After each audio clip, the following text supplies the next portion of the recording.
punya Pak, di daerah mana ketok tok tok tok suara itu Pak, Bapak bisa melihat seperti tangki air di toren yang ada batas airnya kan ya. Kalau tangki air segini, air cuma sampai segini, diketok suaranya berbeda Pak. Teng teng teng, kalau ada airnya duk duk duk. Nah itu dokter dilatih mengetuk itu Pak. Teng teng teng, oh ini lambungnya ada udaranya. Turun lagi duk duk duk, ini udah batas hati gitu lah. Gitu maksudnya. Kalau udah waktunya teng teng teng sudah duk duk, ini hatinya melebar. Ya begitu Pak maksudnya. Ya kan? Oh, itu ada maksud daripada dokter mengetuk, bukan sembarang mengetuk ya baji ya punten, takutnya jadi pemeriksa, takutnya saya jadi pemeriksa, tak ketuk izin tuh, tak sampaikan gitu. Jadi ada mandi ketuk sekali timpani dan redup, bahasa kedokterannya begitu. Paham ya Bu ya? Nah itu. Jadi kemudian kalau seandainya ada dokter nyuruh duduk Pak, buka bajunya dipegang dengan dua tangan belakangnya, ngomong 7 itu ada mananya juga.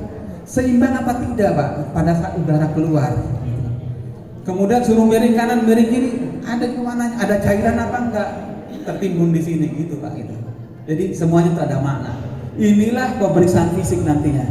Kemudian contoh lagi, suruh ngangkat kakinya pada saat tidur. Ada usus buntu apa enggak kelihatan. Kemudian diketuk refleksnya, lututnya juga ada maknanya. Sarafnya bagaimana dia gitu kan refleksnya. Semua itu ada maknanya. Jadi bukan tanpa makna pada saat periksa dokter itu ya. Kemudian pemeriksaan penunjang. Nah, apa maksud pemeriksaan penunjang nanti nih? Kan ada itu kan EKG, ada kan mungkin nanti dimintain dahak nggak? Nah, dahak. Kenapa saya mintakan dahak? Sekarang itu gratis Bu pemeriksaan dahak itu. Kita punya beli alat Kota Serang beli alat 990 juta Pak. Itu disebarkan ke rumah sakit. Untuk apa? Untuk mendeteksi apakah ada TBC apa tidak. Mendingan sekarang agak repot daripada di imigrasi ditolak. Ya nggak Bu Haji? Pak Haji, ya kan? Mendingan sekarang agak repot daripada sampai sana, ada TBC aja, udah tolak. Oh mendingan sekarang, kalau ketahuan segera diobatin, udah minum obat beres Pak, nggak ada masalah. TBC udah diobatin di jalan, begitu kan, tidak menular lagi nantinya kan begitu seperti itu. Begitu juga kalau ada yang penyakit kusta atau lepra, dari MB jadi dari PB udah tidak menular lagi gitu. Itu menggunakan alat penunjang yang tadi ambil dahaknya, periksa penunjang laboratorium. Ronsen menentukan juga ada pembesaran jantung, ada TBC juga bisa. Biasanya orang yang hipertensi dengan waktu yang lama itu biasanya jantungnya melebar ke kiri Pak. Namanya hipertrofi ventrikal kiri, sehingga mendesak paru-paru. Kadang-kadang itu jalannya agak sesak. Nah itu, jadi dokter akan melihat itu semuanya. Itu pemeriksaan penunjang. Kemudian hasil dan rekomendasi dokter spesialis. Bila mana diperlukan ke dokter spesialis, contoh penyakit jiwa, maka akan saya konsultasikan ke psikiatri Pak.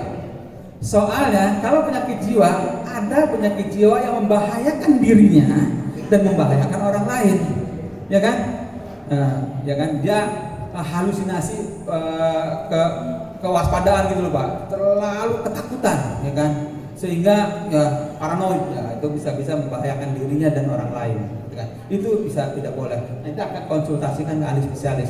Di rumah sakit ada ahlinya, penyakit dalamnya ada, dan juga ahli sarafnya ada, dan juga ahli paru-parunya ada.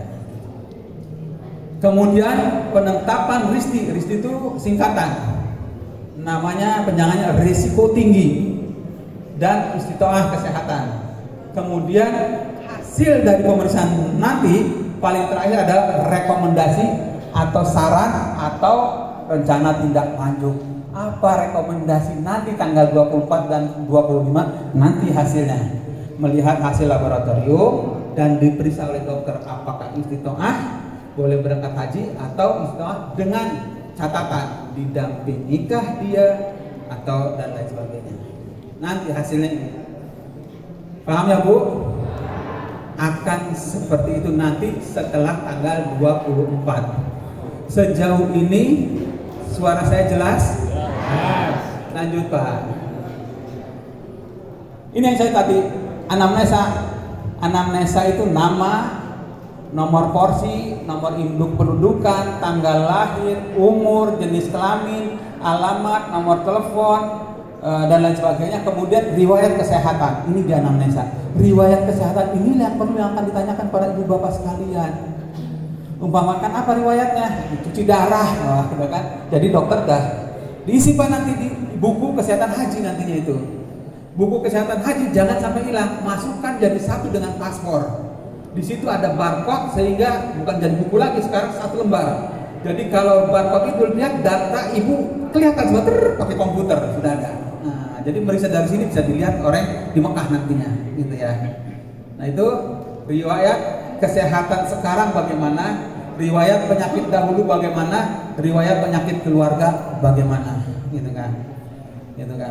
Jadi kalau umpamakan riwayat dulu dan riwayat sekarang itu ditanyakan, itu penting Bu untuk dokter karena untuk catatan di sana. Riwayat yang dulu sekarang bagaimana? Oh, kencing manis. Nah, kencing manis kan?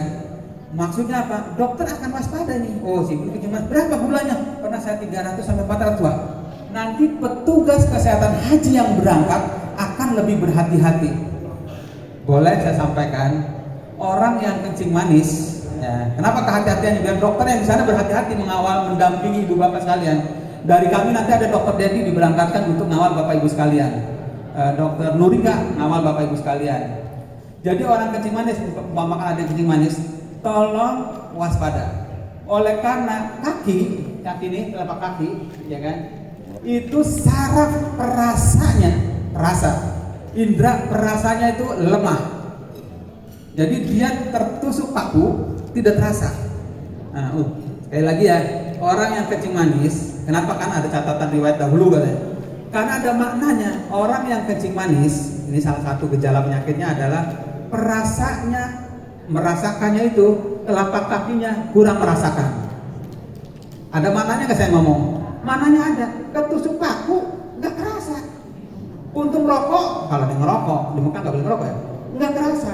Nah, hebat kebal, bukan kebalnya kebal.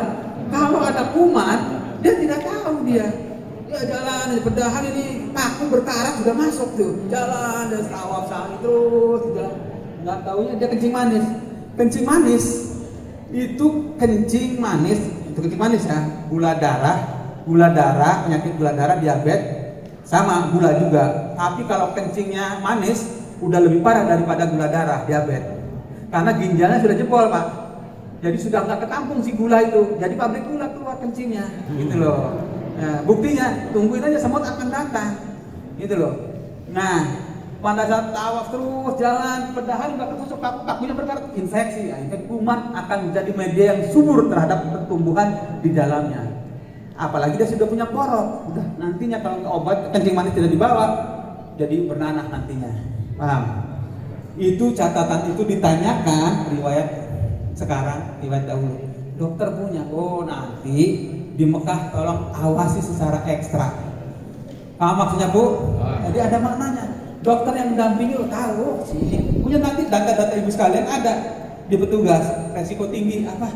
Oh ini ada kencing manis, gula darahnya berapa? Oh ini sampai pernah sampai 400, udah diawasi. Gitu loh. Ada yang kencing manis, jangan lupa bawa obatnya. Ada yang hipertensi, jangan lupa bawa obatnya. Ada yang sering pusing, bawa obatnya. Nanti di sana beli ke apotek susah takutnya ya, gitu kan. Saya pernah sariawan aja, ya dulu kan sariawan, cari gimana sariawan, nunjukinnya gimana? Oh, tunjukin bibir, gitu. Sariawan bahasa Arabnya apa Pak Ustaz? Sariawan bahasa Arabnya apa? Saya tunjukin aja bibir saya buka ke apotek sana, kan gitu. Iya buka. Oh iya sariawan kan sih kena kotak.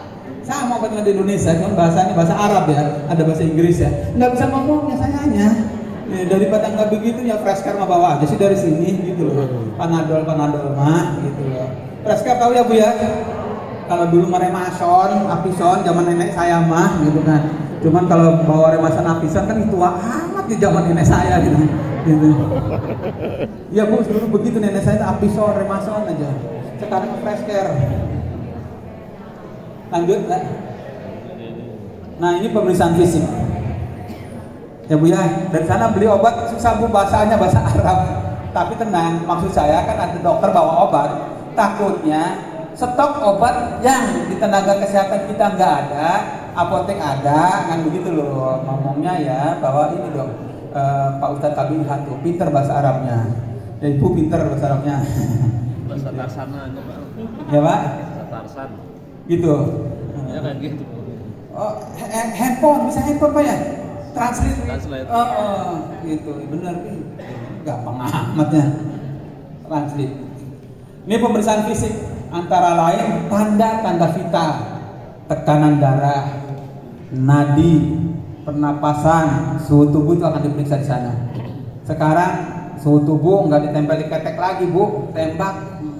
Sekarang bahkan kamera sudah ngelihat orang badannya panas sudah ketahuan, suhunya keluar. Nggak usah jauh-jauh di Arab. Lipo Karawaci aja, kalau masuk ke Lipo Karawaci pintunya kelihatan, ada foto saya, ada keluar suhunya 36 nih. Saya pernah ke Lipo Bu. Gitu. Ya. Udah terlalu Pak. Postur tubuh. Nah, postur tubuh ini tinggi badan, berat badan, ini pemeriksaan fisik. Maksudnya apa? Bukan sekedar tinggi badan aja, melengkung apa tidak, bengkok apa tidak. Kan ada tulang belakang ini Pak. Lordosis kata bahasa kedokterannya, melengkung. Nah, spondylosis, melengkung ke bengkok begini. Ini tulang belakang. Jadi kalau ini ada kelainan, melengkung, ada tanda-tanda dia aktivitasnya harus dibatasi. Mau naik Jabal Nur, rekomendasi apa? Nggak mati kesehatan. Ini mau naik Jabal Nur nih, kondisi tulang melengkung ini, bagaimana ini? Nah, gitu kan. Jadi ada perhatian. Jabal Nur Bu ya, Jabal Rahmah, Jabal Nur lebih tinggi Pak Haji ya daripada Jabal Rahmah Pak Haji ya. Jabal Nur, Jabal Rahmah ya. Kemudian berat badan ya, terus lanjut. Ini yang ketiganya tadi anamnesa, pemeriksaan fisik. Yang ketiga pemeriksaan fisik, inspeksi itu dilihat Pak. Palpasi itu diraba, auskultasi itu didengarkan. Dilakukan terhadap kulit, kepala, mata, telinga, hidung, tenggorokan, mulut, leher, dan pembuluh getah bening. Itu semuanya dilakukan oleh tim kesehatan bukan tanpa makna, ada maknanya semuanya. Inspeksi, palpasi, auskultasi, mata saja dilihat. Bapak coba lihat ke atas, kan gitu kan? Lihat ke atas, dilihat itu maksudnya apa? Satu, anemia tidak dia. Kalau warnanya pucat berarti dia kurang darah, harus transfusi darah. Kedua, kuning tidak. Kalau kuning berarti dia hepatitis, liver berarti. Udah lihat begitu, periksa livernya Pak, membengkak apa tidak, gitu kan? Nah, gitu. Kalau Bapak kaitan dengan liver, mungkin bisa muntah darah nantinya di sana. Semuanya ada maknanya, tim kesehatan itu. Kemudian pemeriksaan fisik terhadap dada dan perut, meliputi paru-paru, jantung, dan perut, semua organ. Paru-paru, jantungnya jelas dong, ya kan? Jantung, payah jantung, ya kan? Paru-paru nantinya sesak, ya kan? Tawaf, sa'i, ini ya ibadah yang membutuhkan tenaga itu, ya ilmu dan tenaga itu ya ini, haji ini. Ya makanya perlu diperiksa Pak. Parunya, jantungnya, ya parunya ada flek-flek sehingga membuat dia sesak. Oh mau ada cairan di paru-paru, jadi paru-parunya terendam air, udah lagi jalan itu Pak, sesak itu. Ya, kemudian jantungnya bagaimana? Ada payah jantung enggak? Kemudian perut bagaimana? Nah, di perut itu isinya hati, ya kan? Kemudian lambung, kemudian usus besar, usus kecil, kemudian empedu, ya usus halus, kemudian ya sampai rektum sampai dengan anus, itu isinya perut nantinya Pak. Usus buntu segala ada di situ. Nah, gitu. Ada kelainan apa tidak? Kemudian pemeriksaan fisik juga dilakukan terhadap ekstremitas. Ekstremitas itu tangan, tangan, kaki itu ekstremitas namanya Pak. Ya, refleksnya bagaimana? Takutnya ada artritis, radang sendi. Nah, radang sendi itu sakit Pak, jalannya, lututnya. Takutnya mau naik ke gunung bukit yang Rasulullah menerima wahyu pertama kali, Jabal Nur Pak ya. Itu kan naik, naik begini nih kalau artritis ini sakit ini, mohon maaf saya angkat kakinya ini sakit, sakit karena radang sendi. Nah, itu makanya dilihat di situ. Nanti apa? Dibekali obat nanti Bu, Ibu ada artritis, Ibu ngomong nanti jujur pada saat pemeriksaan, jangan tidak jujur. Sehingga mau ngasih obat nanti nyimpen apa-apa, oh radang sendi, takutnya ibu jalan tawaf, saya kan muter 7 kali kan, ya kan sa'i, ya kan sa'i, gitu kan, nggak baik Allah, malah baik, berhenti dulu minum jam-jam, nggak apa-apa kan, minum jam-jam ngadep Ka'bah, Allahumma inna nas'aluka ilman nafi'an, wa rizqan wasi'an, wa sifaan min kulli da'in, wa saqamin bi rahmatika ya arhamar rahimin. Itu wa sifaan min kulli da'in, obat dari semua penyakit. Mungkin sakit hati juga sudah obati, Pak. Gitu. Ya. Kalau aku sebut penyakit, mungkin sakit hati juga, Bu, itu bisa diobati, gitu, minum jam-jam baik. Gitu. Udah ya. Ini sakit hati apa, Bu? Nggak tahu ya. Pemeriksaan fisik juga dilakukan terhadap ekstremitas, rektum dan urogenital. Traktus urinarius, traktus itu saluran, urinarius itu urin, tempat pengeluaran urin, dan traktus genitalius, saluran genital. Nah, ibu-ibu dari tuba, rahim, terus ke tempat pintu keluar itu juga dilihat. Takutnya ada hemoroid itu apa namanya? Ambeien, ya kan? Maksudnya dokter meriksa itu semuanya dengan makna penuh. Kalau ambeien, bagaimana coba? Kan berdarah-darah nantinya. Kan itu ambeien itu sebenarnya ambeien itu habisnya menjadi melebar. Itu pembuluh darah vena, Pak, melebar. Yang seharusnya tidak melebar, jadi melembut itu sebenarnya. Kalau buang air besar macet, keras gitu kan, ditekan, ya kan, air pecah berdarah. Nah, ini sebagai informasi pada Bapak Ibu sekalian, perdarahan pada saat manakala buang air besar ada 2, ya kan? Dilihat darahnya segar atau menetes atau tidak segar pada saat buang air. Mohon maaf ya, ini nggak apa-apa pengetahuannya Pak ya. Nah, pengetahuannya Pak ya, nggak apa-apa ngomongnya. Buang air besar segala saya sebut-sebut nih. Jadi perdarahan itu ada 2. Apakah darahnya segar menetes atau tidak? Maksud saya bercampur dengan kotoran. Kalau darah segar tes gitu, nah kemungkinan ini hemoroid atau pecahnya pembuluh darah yang dekat pintu keluar. Karena nggak bercampur dengan feses atau bekas makan pedas, nah bisa juga begitu. Tapi kalau darahnya itu bercampur dengan kotoran, maka perdarahannya di atas, nah di atas bukan di bawah. Bisa karena orang tipes, bisa ada orang kanker dan lain sebagainya. Ini sebagai pengetahuan saja. Jadi jangan panik kalau seandainya orang yang berdarah, bisa saja oh saya introspeksi nih tadi makan pedas, oh kurangi pedasnya. Coba beberapa kali jangan makan pedas, berhenti pasti gitu. Tapi bisa juga kalau ada benjolan, oh itu berarti karena hemoroid, karena ambeien. Nah silakan obat ambeien ada yang bisa dimasukkan, ada yang juga bisa minum obat ambeien. Silakan pada saat pemeriksaan ibu jujur sama petugas kesehatan. Akan merepotkan ibu sekalian nantinya Pak guru saya guru bahasa Inggris saya SMA, alhamdulillah subhanallah saya belajar di beliau bahasa Inggris juga. Berangkat sama ibu Pak, alhamdulillah minta doanya Pak saya biar bisa berangkat. Tapi udah 50 tahun, 25 tahun lagi daftar nggak bisa. Nah mudah-mudahan nggak tahu lah Allah punya jalan lain ya. Jadi kembali lagi paham ya kalau pembuluh darah hemoroid pecah darahnya akan segar ya. Jadi silakan sampaikan, repot pakai pempos aja nantinya ibunya ya. Gitu, bapak pakai pempes pakai kain ihram. Sudah layangan agak repot lah. Jadi biar nyambung itu apa? Bawa obat dari Indonesia. Nantinya gitu. Lanjut. Pemeriksaan penunjang selanjutnya adalah laboratorium, ronsen, EKG, tes kehamilan, pemeriksaan penunjang, CT scan atau MRI. Laboratorium sudah jelas, ronsen sudah jelas. Ronsen itu Pak, ronsen di sinar, nah, itu akan ketahuan ada flek-flek atau tidak, juga ketahuan ada TBC maksud saya, apalagi benda asing. Orang di ronsen ada, apalagi kayak peluru itu jelas kelihatan itu. Kemudian tes kehamilan juga akan diperiksa Bu. Sekali lagi tes kehamilan juga periksa. Kenapa sih sebenarnya? Sebenarnya orang Arab Saudi sih nggak jadi mempermasalahkan raja sih hamil tidak, cuma kesehatan ya.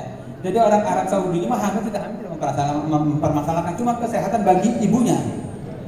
Yang tidak boleh, halo, ibu-ibu wanita subur khususnya. Mohon perhatian, saya berdiri sebelah sini karena ibu-ibu Pak ya. Nah, ya. Jadi untuk wanita usia subur, jadi kehamilan ada triwulan, 3 bulan. Triwulan pertama, triwulan kedua, dan triwulan ketiga. Triwulan pertama itulah tidak boleh. Nah, dan triwulan ketiga, triwulan kedua boleh. Triwulan pertama karena nidasinya belum kuat. Ya masuknya sperma dan ovum jalan, nempel ke rahim itu belum kuat. Takutnya keguguran. Gitu ya.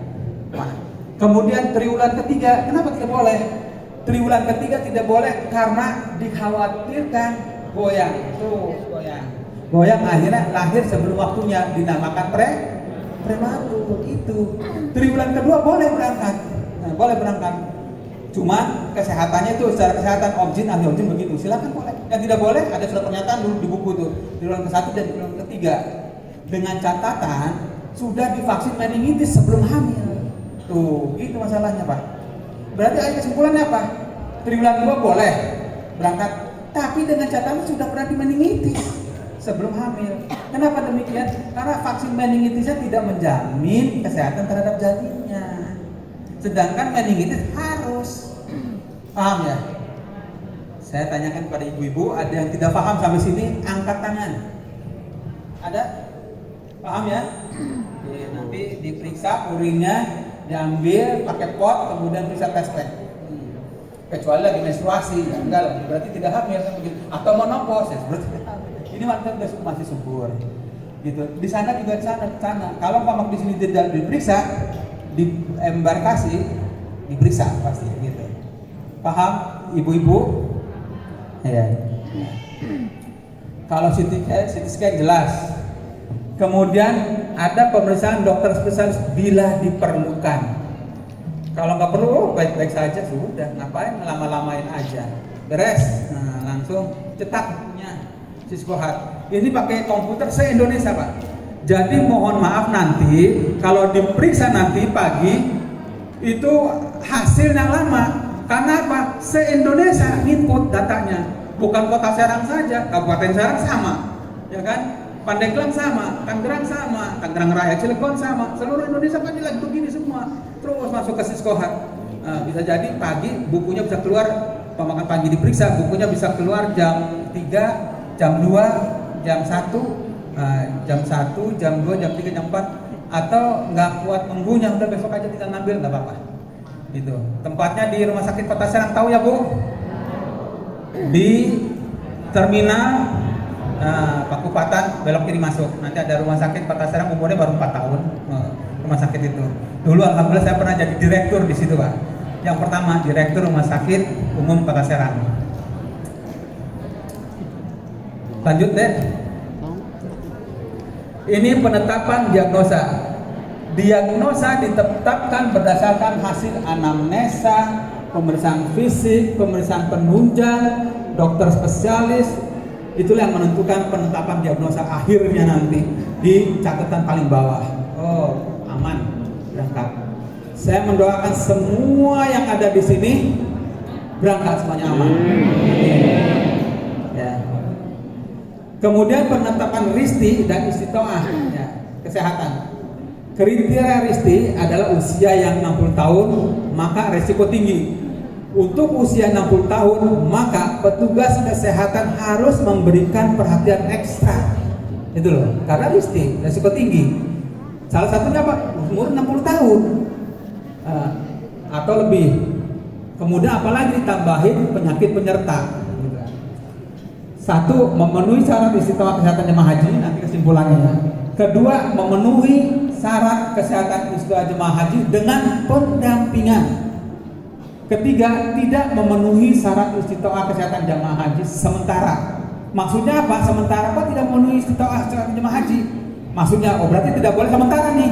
Nah, kan Bapak berangkatnya nanti, berangkatnya Bapak kan Indonesia itu yang pertama tuh masuk embarkasi tanggal 4, kemudian berangkat tanggal 5. Nggak tahu ya, Bandung tanggal berapa ya.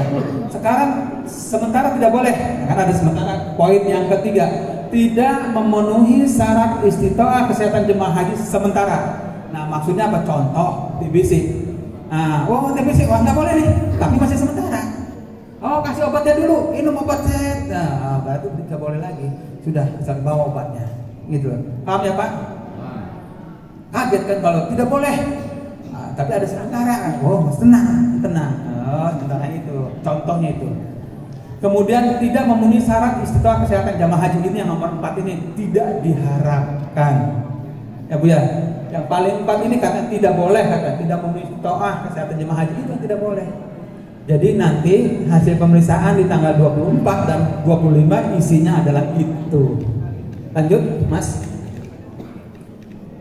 Penyakit apa saja yang tidak boleh untuk berangkat? Penyakit kategori tidak memenuhi syarat istiqomah kesehatan haji atau sakit permanen, inilah 3 ini. Pak, maaf Pak, maaf saya itu ada di sini. Ya. Nanti ini apa saja. Jadi itu ada 3 penyakitnya Pak. Sama ini isinya sama dengan itu. Bapak Ibu yang saya hormati, ini pohon diperhatikan istiqomah ini. Jadi penyakit kategori tidak memenuhi syarat istiqomah kesehatan haji atau sakit permanen berdasarkan surat edaran nomor HK 02-Menkes/33/2020 tentang kategori sakit permanen dalam penyelenggaraan haji kesehatan adalah sebagai berikut. 1. Penyakit yang mengancam jiwa. Ini tidak boleh berangkat. Ya. Kedua, gangguan jiwa berat. Tidak boleh berangkat. Ketiga, penyakit yang sulit diharapkan kesembuhannya, tidak boleh berangkat. Itu cuma itu doang, 3. Apa sih contohnya penyakit yang sulit diharapkan kesembuhannya? Kanker stadium lanjut, stadium 4, tidak boleh Pak. Kemudian gangguan jiwa apa kok yang bisa sampai nggak boleh mengancam jiwanya dan mengancam orang lain? Takutnya dia berangkat dari dapur ngambil gangguan jiwa kan? Dari dapur bawa pisau, tawaf. Dia merasa ketakutan karena dirinya seolah-olah ada yang membunuh, bawa gangguan jiwa namanya juga, si Jofren namanya. Tawaf, bawa ketakutan, ada yang nolek dari belakang, langsung dia balik tusuk. Nah, itu yang seperti itu tidak boleh. Ya. PPOK, penyakit paru-paru obstruksi kronis derajat 4. Nanti dokter yang memeriksakan. Kemudian gagal jantung stadium 4. Kemudian SKD, CKD ginjal ya, stadium 4. Kemudian AIDS stadium 4. Kemudian stroke hemoragik yang sudah meluas. Kemudian schizofren, gila yang tadi itu tidak boleh. Kemudian pemeriksaan apalagi memori, retardasi mental yang berat. Kemudian TBC yang sudah obat apapun dia sudah kebal, tidak bisa. Ada namanya ya siap. Oh iya, enggak. Kirain saya mau di-stop sudah Pak, kirain gitu. Dia mau ke belakang. Kaget, di-stop. Kirain udah Pak, cukup. Dikirain. Gitu kan. Gitu. Dia mau ke belakang. Saya pikir sudah pasti tahu waktunya habis. Masih ada waktunya nih, terus waktunya dibatasi apa terus? 5 menit lagi udah.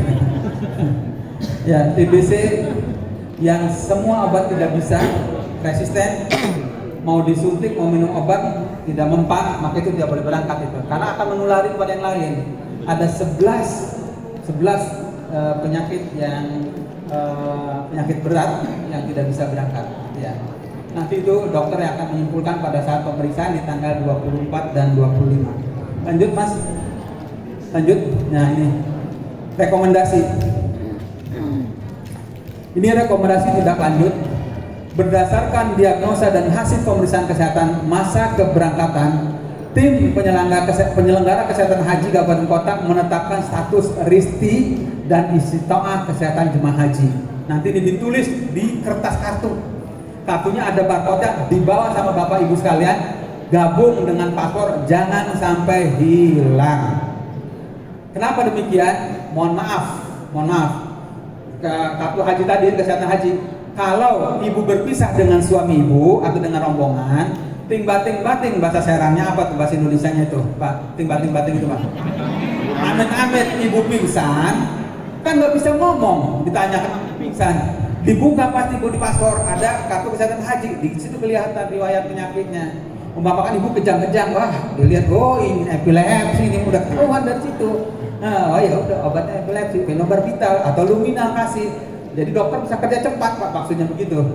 Ya, Bu ya, paham? Jangan hilang itu, membantu petugas kesehatan. Tadi itu contoh, nah, yang ada amit-amitnya tadi, ibu ya dengan suami ibu dengan rombongan misah karena desak-desakan, ya, terus ngap.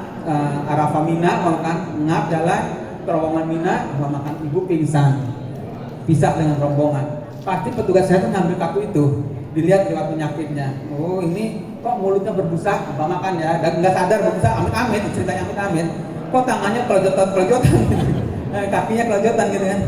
Ayo epilepsi, udah kasih fenobarbital, bukan demo kasih fenobarbital, udah nggak usah lewat minum, nggak sadar, dan anus aja dorong, gitu loh Bu maksudnya.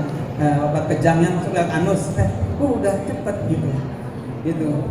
Saya pernah pada saat petugas haji nggak bisa keluar kencing, Pak, nggak punya keluar kencing pelembung, ditusuk ini atasnya, tes keluar mancur, gitu.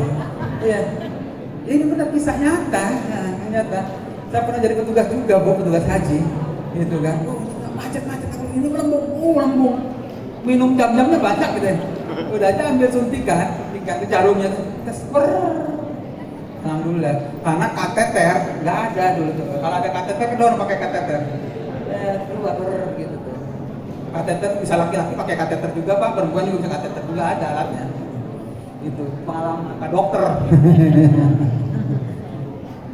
Terus seluruh jemaah haji yang telah dilakukan pemeriksaan kesehatan masa keberangkatan diberikan rekomendasi atau saran atau tindak lanjut untuk dilakukan pembinaan kesehatan pada masa keberangkatan. Ya, kasih saran nanti sama petugas kesehatan. Oh ibu, umpamakan gula darah tinggi, bawa obatnya. Oh ibu punya penyakit hipertensi, silakan bawa obatnya. Oh ibu yang punya gula darah tinggi, ya kan bawa minum obat gula darah. Tapi harus stabil gula darahnya. Orang yang gula darahnya tinggi dikasih obat, atau gula darahnya rendah, hipo, lebih parah hipo, Pak, keturun kerendahan gitu loh, itu lebih parah, gelap, bangun nggak susah, gelap, kemudian pingsan.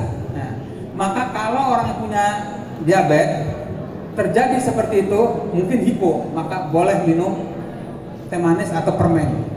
Ya, ada kalau yang diabetes, kalau ada nih, mudah-mudahan tidak terjadi di sana. Kemudian pembinaan kesehatan pada masa keberangkatan akan memantapkan kondisi kesehatan jemaah haji menjelang keberangkatan. Kemudian hasil pemeriksaan kesehatan masa keberangkatan dicatat dalam sistem komputerisasi haji terpadu bidang kesehatan Siskohat yang saya bilang tadi, pakai buku kertas, Pak, kartu ada catatannya. Lanjut, dikebut aja. Nah ini kartunya seperti ini, Bu. Nanti nih kartu kesehatan haji KKJH. Ini jangan hilang. Ini ada barcode-nya, bisa baca doang set, sekelawat riwayat. Ada nama, ada tanggal lahir, ada jenis kelamin, ada juga negara, Indonesia atau apa. Jadi termasuk vaksin meningitis juga tercatat di situ. Lanjut. Nah ini definisi kartu yang berisi informasi catatan medis hasil pemeriksaan jemaah haji yang sudah tercatat dalam Siskohat. Isinya itu. Kartu diberikan kepada jemaah haji di dinas kabupaten kota, nanti diberikannya. Nah, lanjut. Ini manfaatnya memuat status kesehatan jemaah haji, kartu tadi manfaatnya. Kedua, memuat status vaksin, ibu sudah divaksin. Kalau itu hilang, embarkasi Arab Saudi masuk itu, imigrasi, maksud imigrasi melihat belum ada ini, ibu, udah divaksin apa belum? Waduh, dibacet ibu, nggak bisa jalan, di stop, ditunda. Kalau nggak belum divaksin malah nggak bisa. Kemudian menanda risti atau tidak. Kemudian mudah digunakan oleh petugas, memiliki barcode dan QR kode, karena petugas kesehatan akan gampang memeriksa. Lanjut. Kelebihan KKJH efisien, hanya berupa kartu. Kalau dulu buku, sekarang tidak buku berlembar-lembar, sekarang kartu saja. Kedua, memberikan informasi yang lengkap. Ketiga, cepat dan mudah digunakan. Lanjut. Cara memperoleh kartunya adalah jemaah haji melakukan pemeriksaan kesehatan haji dan vaksinasi di puskesmas atau rumah sakit. Kedua, petugas mengentry datanya. Ketiga, petugas mencetak kartunya. Keempat, jika hilang atau rusak, petugas mencetak ulang. Jadi awas, kalau hilang datang kembali harus cetak. Berangkat tanpa itu tidak bisa. Paham ya Ibu? Paham. Yang di belakang paham? Alhamdulillah. Lanjut. Yang harus diperhatikan jemaah haji, gunakan dan simpan kartu kesehatan haji dengan paspor, jadikan satu. Kedua, perlihatkan kartu kesehatan jemaah haji setiap periksa kesehatan di kloter. Ketiga, simpan dengan baik, jangan basah, robek, apalagi hilang mah, gitu kan gitu. Lanjut. Proses sebelum keberangkatan sudah divaksin COVID-19 dosis lengkap minimal 2 kali ya. Kemudian menjalani karantina minimal 1 kali 24 jam.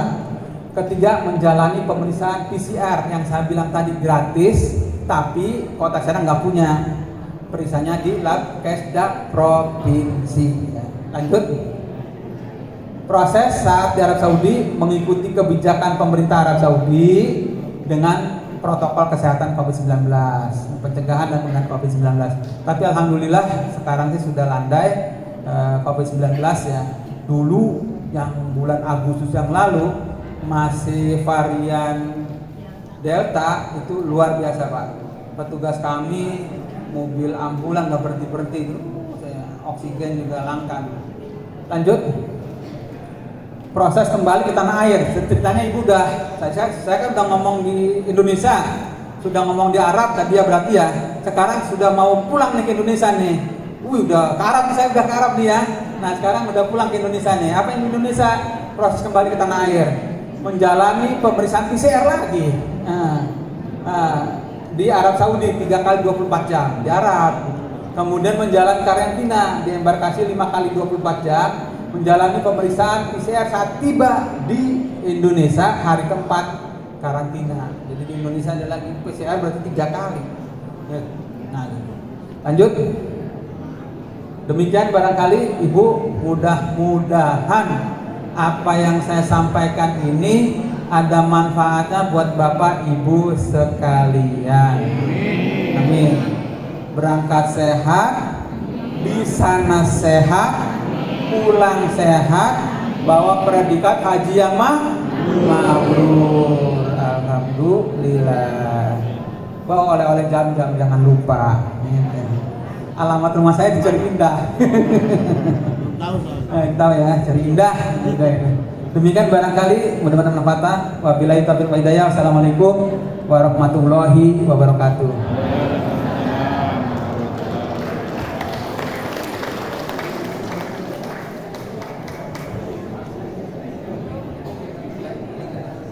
Terima kasih kepada narasumber yang telah memaparkan materi tentang kebijakan pelayanan kesehatan haji.